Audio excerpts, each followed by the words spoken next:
यस भिडियोमा रहेर हामीले स्टान कक्सद्वारा लिखित essay the case against air कन्डिसनिङको समरी नेपालीमा बुझ्नेछौँ। यो एस्से राम्रोसँग बुझ्न चाहनुहुन्छ भने शान्त ठाउँमा आँखा चिम्म गरेर अडियोलाई पुरा ध्यान दिएर सुन्नुहोस्। भिडियोमा केही नहुने भएकाले आँखा खोलिराख्नु चाहिँ पर्दैन। यो एस्सेमा लेखकले अमेरिकामा 1940 देखि 1990 को बीचमा भएको एसी एयर कन्डिसनिङको युजको समराइज गरेका छन्। उनले एसीको प्रयोगबाट हुने नेगेटिभ इफेक्ट जसले गर्दा ग्लोबल वार्मिङ बढेको कुरालाई यो एस्सेमा पोइन्ट आउट गरेका छन् र उनले अमेरिकामा एकदम नेसेसरी बाहेक अरू एसी हटाउने प्रपोजल पनि राखेका छन्। तपाईहरूको राम्रो बुझाइको निम्ति लेखककै आवाजमा यो समरी बनाएको छ। ल अब सुरु गरौँ। अघिल्लो हप्ता वाशिङटन ट्रिपल डिजिट टेम्परेचरमा पनि कुनै व्यक्ति पसिनाले भिजेको देखिएन। मान्छेहरू रोक्न पनि रोकिएनन्, काम त्यही रेगुलर फ्लोमै गरिराखे। 3 दिनको रेकर्ड ब्रेकिङ 100+ डिग्रीको गर्मीले वाशिङटनियनलाई त्यो बिजुलीको बिलको खनहरो क्लोरोफ्लोरोकार्बनले भरिएको एप्लायन्स द एयर कन्डिसनर एसी भित्र जान उक्सायो। यो कुनै स्मार्ट कुरा होइन, एसी युज गर्ने कुनै स्मार्ट कुरा होइन। त्यो कन्ट्री जुन सबैभन्दा धेरै ग्रीन हाउस ग्यास जस्तै यो क्लोरोफ्लोरोकार्बन, कार्बन डाइअक्साइड यो ग्यास इमिसन उत्सर्जन गर्ने कन्ट्रीहरूमध्ये टपमा आउँछ, त्यसमाथि एसीको युज जुन सबैभन्दा बढी पावर तान्ने एप्लायन्स मध्ये पर्छ। अमेरिकन घर र दुकानहरूमा एसीको लागि आवश्यक इनर्जी 1990 पछि ठ्याक्कै डबल नै भएको छ। एसीले greenhouse gas chlorofluorocarbon emission अर्थात् उत्सर्जन गर्छ, जसले ग्लोबल टेम्परेचर बढाउँछ। त्यसले गर्दा अझै धेरै एसीको आवश्यक पर्छ। अत्याधिक गर्मीको समय, लु चलेको समय एसीको प्रयोग गर्नै पर्ने आवश्यकता हुन्छ। तर नर्मल टेम्परेचरमा पनि एसी चलाउनु वातावरणको लागि ठिक होइन। अमेरिका पास्टमा एसीको न्यून प्रयोगबाट पनि त खुसी थियो नि, र त्यो फेरि पनि हुन सक्छ, त्यो फेरि सम्भव छ। अति आवश्यक ठाउँ जस्तै हस्पिटल भयो, कुलिङ सेन्टर भयो, त्यस्तै अरू अत्यावश्यक ठाउँमा बाहेक एसीको प्रयोग कम गरेर एसी फ्री वाशिङटन कस्तो देखिन्छ त? यसमा लेखकले 3 सेक्सनमा बताएको छन्। एउटा वर्क प्लेसमा, र अर्को घरहरूमा होममा, र अर्को हाम्रो सहरमा सोसाइटीमा। पहिलो रहेको छ वर्क प्लेसमा, हाम्रो कार्यक्षेत्रमा काम गर्ने ठाउँमा। एसी बिनाको दुनियाँ जहाँ आफूले काम गर्ने ठाउँमा केही गर्मी छ, एसीसँग जस्तो सधैँ एकनाश छैन। फ्लेक्जिबल छ, समरको टाइममा गर्मीको समयमा हल्का स्लो हुन मद्दत गर्छ। करिब 50 वर्ष पहिले अमेरिका एसीको न्यून प्रयोगबाट खुसी थियो। 3 डिजिट टेम्परेचरमा निद्रा लागिहाल्थ्यो। गर्मीमा केही घन्टा मात्र काम गरे हुन्थ्यो। अफिस टाइम, अफिस आवर कम हुन्थ्यो, अनि लामो समर भ्याकेसन त कमन नै थियो। र वाशिङटन एसी फ्री भयो भने यो सबै कुरा सम्भव छ। अफिसमा त्यो हेभी कोटहरू लगाउनु पर्दैन, अनि झ्यालहरू खोल्न पाउने अधिकारसँगै अफिस इम्प्लोइहरूले गर्मीमा स्वेटर र हिटर बोकेर जानु पर्दैन। अनि धेरै समयपछि ceiling fan, windows fan, desk fan र अरूभन्दा पनि कागजको फ्यानहरू अमेरिकन अफिसहरूमा रिटर्न आउँछन्। र सबैभन्दा दामी त गभर्मेन्ट सेक्टरमा आउँछ।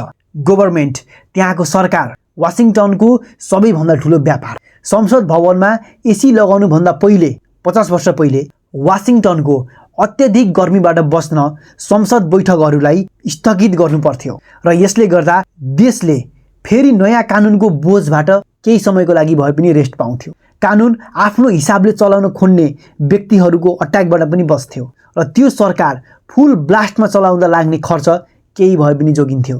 अब फेरि एसी हटाइसकेपछि संसद बैठकहरू फेरि सार्नुपर्ने हुन्छ। बेमौसमी गर्मीले गर्दा बैठकहरू बिल्डिङबाट बाहिर गर्नुपर्ने हुन्छ। खुल्ला सरकार, ओपन गभर्मेन्ट हामी सबैले डिजायर गर्छौँ। ओपन गभर्मेन्ट र नेताहरूलाई क्लाइमेट चेन्जको बारेमा ध्यानाकर्षण गराउन यो जतिको राम्रो उपाय त अरू हुनै सक्दैन। ल, यो चेन्जहरू चाहिँ हाम्रो वर्क प्लेसमा, कार्यक्षेत्रमा हुने चेन्जेसहरू हो। अब होममा, हाम्रो घरमा एसी हटाइसकेपछि कस्तो हुन्छ त? मानिसहरूले दशकौँ पहिले बन्द गरेको झ्यालका ढोकाहरू खोल्न थाले। मानिसहरू रातिमा चिसो हावा खानको निम्ति बाहिर निस्किन थालेपछि क्राइम पनि कम हुन थाल्यो। तर एसीको जमानामा मानिस भित्र मात्र बस्ने, बाहिर एकदमै डर हुन्थ्यो।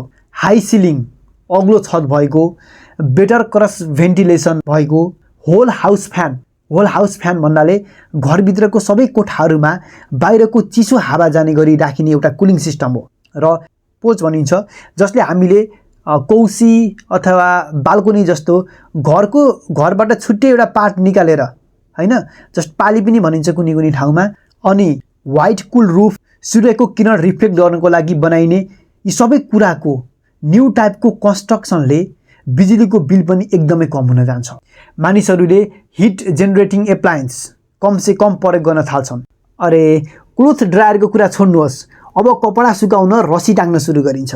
डिनर चाहिँ अब बाहिर पाली अथवा हामीले पोच PORCH पोच त्यसलाई चाहिँ कौसी बाल्कोनी जे भने पनि त्यो स्ट्रक्चर भयो, त्यहाँ खान सुरु गरिन्छ।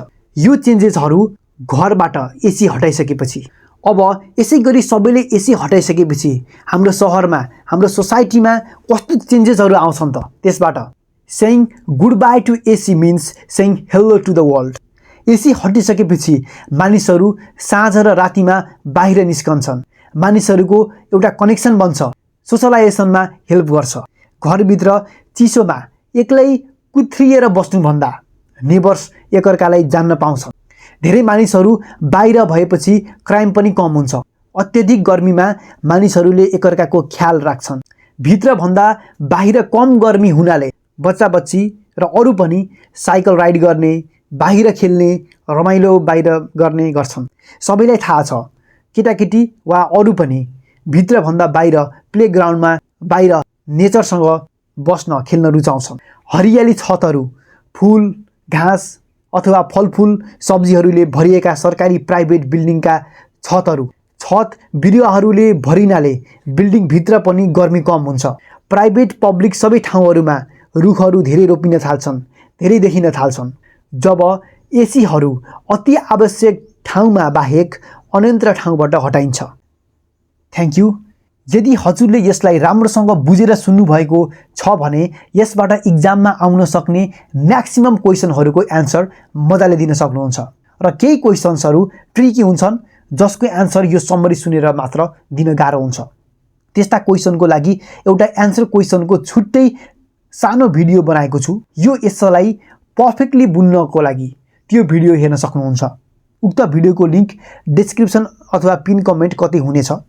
र कुनै पनि किसिमको सजेसन वा अथवा केही डाउट भएमा कमेन्ट गर्नुहोला। Thank you. Happy learning.